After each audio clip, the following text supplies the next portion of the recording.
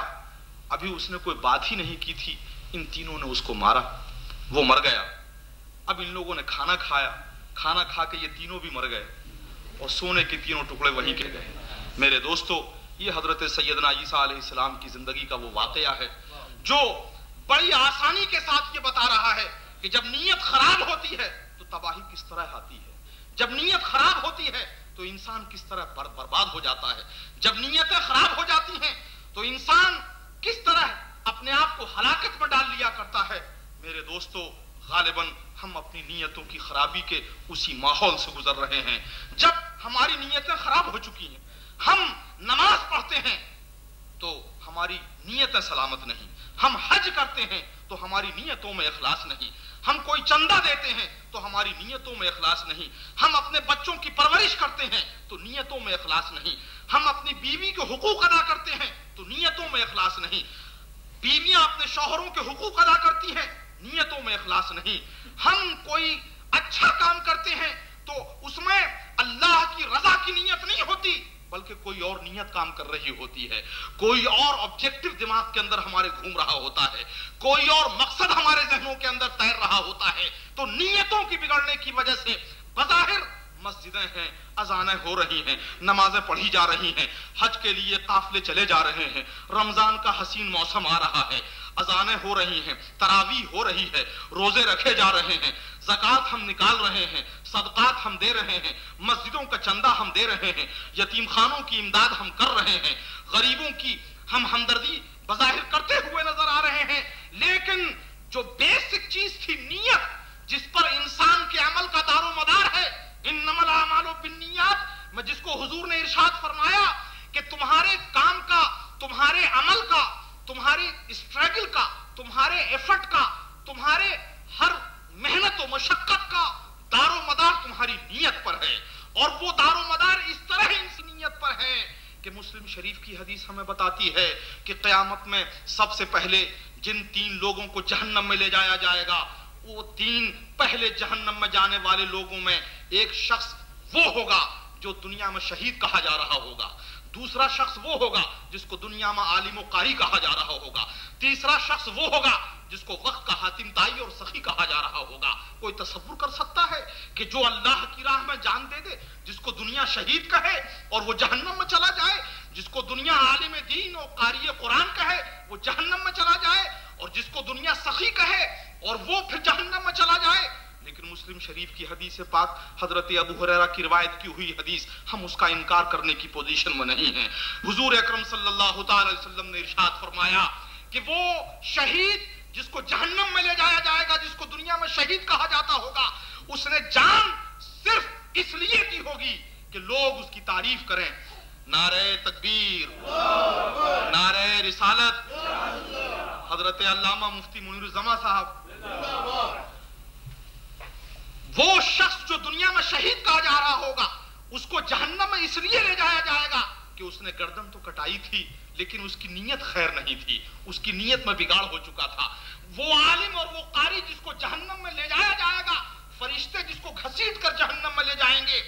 وہ عالم اور قاری ہوتے ہوئے جہنم میں اس لیے جائے گا کہ اس کی نیت خیر کی نہیں ہوگی, اس کی نیت بگڑ چکی ہوگی. وہ سخی جو جہنم میں جائے گا وہ اس لیے جائے گا کہ اس کی نیت میں فساد برپا ہو چکا ہوگا. وہ جو کچھ دنیا میں صدقات و خیرات کر رہا ہوگا اس کی نیت اخلاص کی نہیں ہوگی, للہیت کی نہیں ہوگی, بلکہ دکھاوے کی ہوگی.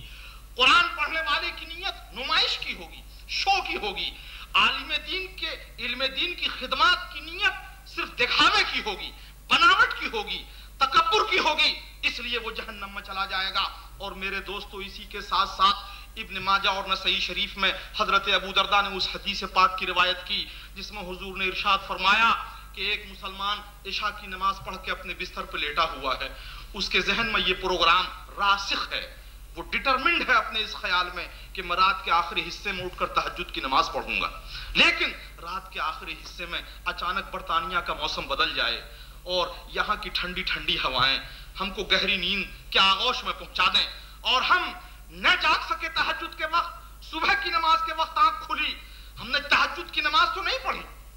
لیکن حضور صلی اللہ تعالی وسلم نے وعدہ فرمایا کہ جو شخص اپنے بستر پر تہجد کی نماز پڑھنے کی سچی نیت کے ساتھ سو گیا، اگرچہ وہ تہجد کی نماز نہیں پڑھتا ہے پھر بھی اس کو تہجد کا ثواب ملتا ہے۔ میرے دوستو، یہ ہے نیت کی importance. This is the importance and vitality of intentions, the purity of intentions، کہ نیت کا اخلاص ایک ایسی چیز ہے کہ تہجد کے پڑھے بغیر انسان کو تہجد گزار بنا دیا کرتی ہے، اور نیت کا بگاڑ ایک ایسی چیز ہے کہ ایک عالم اور ایک قاری اور ایک شہید شہادت اور علم دین اور قرأت قرآن کے باوجود جہنمی بن جایا کرتا ہے۔ میرے دوستو، یہ کوئی معمولی مسئلہ نہیں ہے جو میں نے آپ کے سامنے چھیڑا ہوا ہے، یہ وہ مسئلہ ہے جہاں نیتوں سے انقلاب آ جایا کرتا ہے آخرت کے انجام میں، جہاں نیتوں سے انقلاب آ جایا کرتا ہے انسان کی زندگی میں، جہاں نیتوں سے انقلاب آ جایا کرتا ہے انسان کے نامہ عمل میں، جہاں نیتوں سے انقلاب آ جایا کرتا ہے انسان کی اخروی کامیابی میں، جہاں نیتوں سے انقلاب آ جایا کرتا ہے انسان کے انجام اور اس کے عقبہ پر۔ میرے دوستو، اس لیے میں عرض کر رہا ہوں کہ آج ہماری سے بڑی پرابلم یہ ہے کہ ہماری نیت بگڑ چکی۔ میں کسی کی نیت پہ حملہ نہیں کر رہا ہوں، I am one of you۔ جو کچھ میں کہہ رہا ہوں وہ میں اپنے لیے بھی کہہ رہا ہوں، کسی ایک خاص پرٹیکولر آدمی کے بارے میں بات نہیں ہو رہی، میں ایک عمومی بات کر رہا ہوں۔ ہم اپنے گریبان میں منہ جھانک کر دیکھیں، ہماری ماں اور بہنیں اپنے گریبان میں منہ جھانک کر دیکھیں، ہمارے نوجوان ذرا غور کریں کہ ہم کوئی بھی کام کرتے ہیں تو ہماری نیت کیا ہوتی۔ اسلام کی تعلیم تو یہ ہے کہ جب بھی ہم کوئی کام کریں تو اللہ کی رضا کی نیت ہونی چاہیے۔ الحب للہ والبغض للہ، friendship for the sake of Allah, animosity for the sake of Allah, یہ اسلام کی تعلیم ہے۔ حضور اکرم علیہ الصلوۃ والسلام نے تو یہ ارشاد فرمایا کہ ان اللہ لا ينظر الی صورکم واموالکم، اللہ تبارک و تعالیٰ تمہاری شکلوں کو اور تمہارے مالوں کو نہیں دیکھتا، ولکن ينظر الی قلوبکم وعملکم، بلکہ اللہ تبارک و تعالیٰ کی نگاہ قدرت تمہارے قلب پر ہے، تمہارے عمل پر ہے۔ حضور اکرم علیہ الصلوۃ والسلام نے یہ ارشاد فرمایا انما یبعث الناس علی نیاتہم، قیامت کے دن لوگوں کو ان کی نیتوں پر اٹھایا جائے گا۔ حضرت معاذ ابن جبل ارشاد فرماتے ہیں کہ جب سرور کائنات نے مجھے یمن کا قاضی بنا کر بھیجنا چاہا تو میں نے چلتے چلتے عرض کیا یا رسول اللہ اوصنی، اے اللہ کے رسول مجھے کوئی نصیحت فرمائیے، اے اللہ کے رسول مجھے کوئی وصیت فرمائیے۔ تو سرور کائنات ارشاد فرماتے ہیں اے معاذ ابن جبل اخلص دینک، اور دین کی تشریح محدثین نے یہاں نیت سے کی کہ حضور نے ارشاد فرمایا کہ اے معاذ ابن جبل اپنی نیت کو کھوٹ سے پاک کر لینا، اپنی نیت کو خالص کر لینا، اپنے ارادے کو خالص کر لینا۔ یکفک العمل القلیل، تمہارے لیے چھوٹا عمل بھی کافی ہو جائے گا۔ تم کوئی چھوٹا کام بھی نیت کے اخلاص سے کرو گے تو اس کی عظمتوں کو تم نہیں پہچان سکو گے، اور اگر نیتوں کے بگاڑ سے تم نے کوئی بڑا کام بھی کر دیا تو تم اس میں کامیابی نہیں ہوگے۔ میرے دوستو، آج ہمارا المیہ یہ ہے، آج ہماری ٹریجڈی یہ ہے، آج ہمارا بحران یہ ہے، آج مسلم سوسائٹی کا کرائسس یہ ہے کہ نیتیں ہماری بگڑ گئی ہیں، اور نیتوں کی بگڑنے سے لا تعداد روحانی اور اخلاقی بیماریوں نے ہمیں گھیرا ہوا ہے۔ ہم ان اسپریچول اور مورل ایولز کے اندر گھر گئے ہیں۔ نیتوں کے بگاڑ کی وجہ سے اب باپ میں وہ محبت نہیں رہی، اب ماں میں وہ مامتا نہیں رہی، اب بھائی میں وہ اخوت کے جذبات نہیں رہے، اب بڑوں میں چھوٹوں کے لیے وہ شفقت نہیں رہی، اب چھوٹوں میں بڑوں کے لیے وہ احترام کا جذبہ نہیں رہا، اب مریدوں میں پیروں کے لیے وہ عقیدہ نہیں رہا، اب پیروں میں مریدوں کے لیے وہ اصلاح کا جذبہ نہ رہا، اب عالم دین میں اصلاح کے لیے للہیت کے لیے کام کرنے کا وہ جوش نہ رہا، اور اب عوام میں علماء کے ساتھ محبت اور اخلاص اور عقیدت کے برتاؤ کا وہ احساس نہ رہا۔ پورا سوسائٹی کا اسٹرکچر ہمارا بگڑا ہوا نظر آ رہا ہے۔ آپ ایک گھر کو لیجئے، ایک شوہر وہاں رہتا ہے، ایک بیوی وہاں رہتی ہے، اس کے ماں باپ وہاں رہتے ہیں۔ آپ جا کر اگر اس کا گہرائی سے جائزہ لیں گے تو آپ کو پتا چلے گا کہ نیتیں بگڑ چکی ہیں۔ نہ شوہر اپنی بیوی کو کچھ دینا چاہتا ہے، نہ بیوی اپنے شوہر کے حقوق اخلاص کے ساتھ ادا کرنا چاہتی ہے۔ ہر جگہ ہم غرض کے بندے بن گئے ہیں، ہر جگہ ہمیں دنیاوی ٹیمپٹیشنز نے گھیرا ہوا ہے، ہر جگہ مفسد اغراض نے دنیا کے اندر ہم تباہی و بربادی کے ایک ایسے دہانے پہ کھڑے ہوئے ہیں جہاں سے لوٹنے کی بظاہر کوئی صورت نظر نہیں آ رہی ہے۔ میرے دوستو، یہ تو ہے پرابلم۔ میں اپنی بات کو جہاں سے لے کر چلا تھا کہ ہم تبلیغ کا کام کرنے کی اہلیت رکھتے ہیں، we are capable of doing تبلیغ، لیکن ہم جن اوصاف سے متصف ہو کر تبلیغ کا کام کرنا چاہتے ہیں وہ اوصاف ہمارے پاس نہیں، اور اس کی بڑی ریزن کیا ہے کہ ہماری نیتوں میں بگاڑ پیدا ہو چکا ہے۔ ہم اگر اپنی نیتوں کی اصلاح کر لیں، اگر ہم اپنی نیت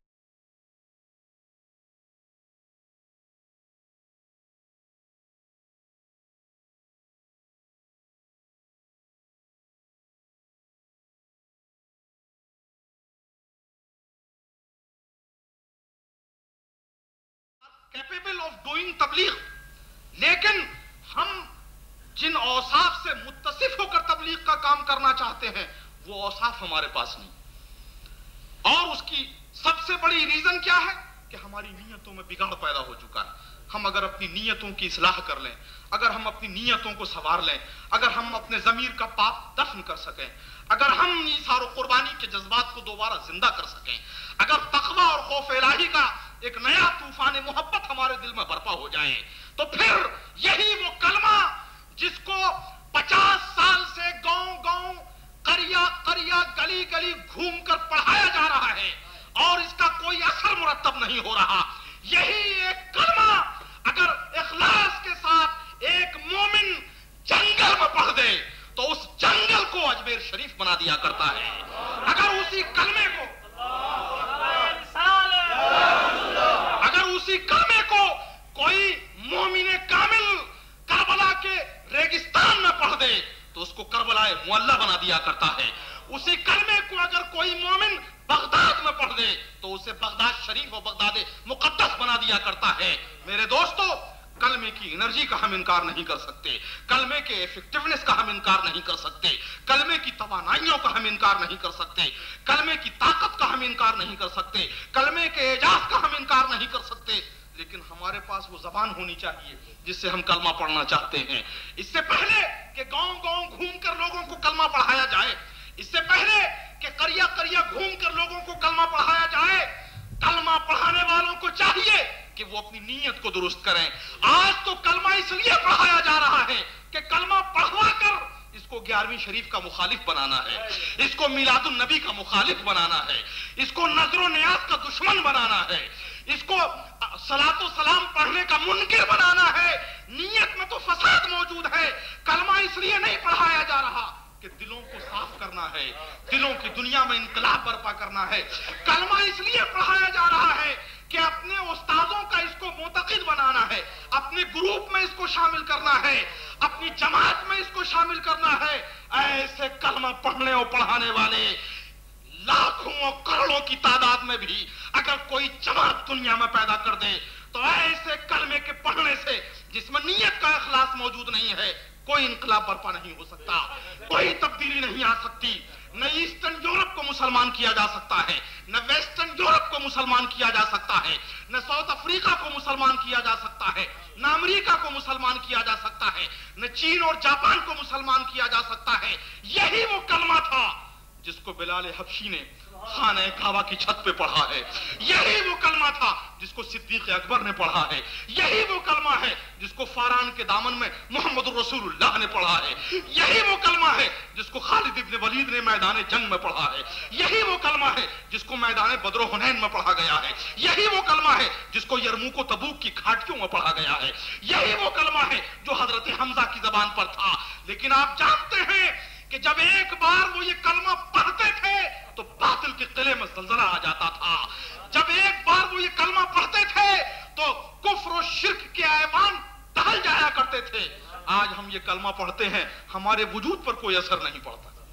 تو میرے دوستو، وجہ یہی ہے کہ نیتوں کے بگاڑ کے ساتھ تبلیغ کی جا رہی ہے، نیتوں کے فساد کے ساتھ تبلیغ کی جا رہی ہے، نیتوں کی خرابی کے ساتھ تبلیغ کی جا رہی ہے، اس لیے وہ مؤثر نہیں ہو سکتی۔ میں آپ سے یہ عرض کروں گا کہ اگر آپ یقیناً مبلغ ہیں، ہر مسلمان کی یہ ذمہ داری ہے کہ وہ تبلیغ کرے، ہر مسلمان کی یہ ذمہ داری ہے کہ وہ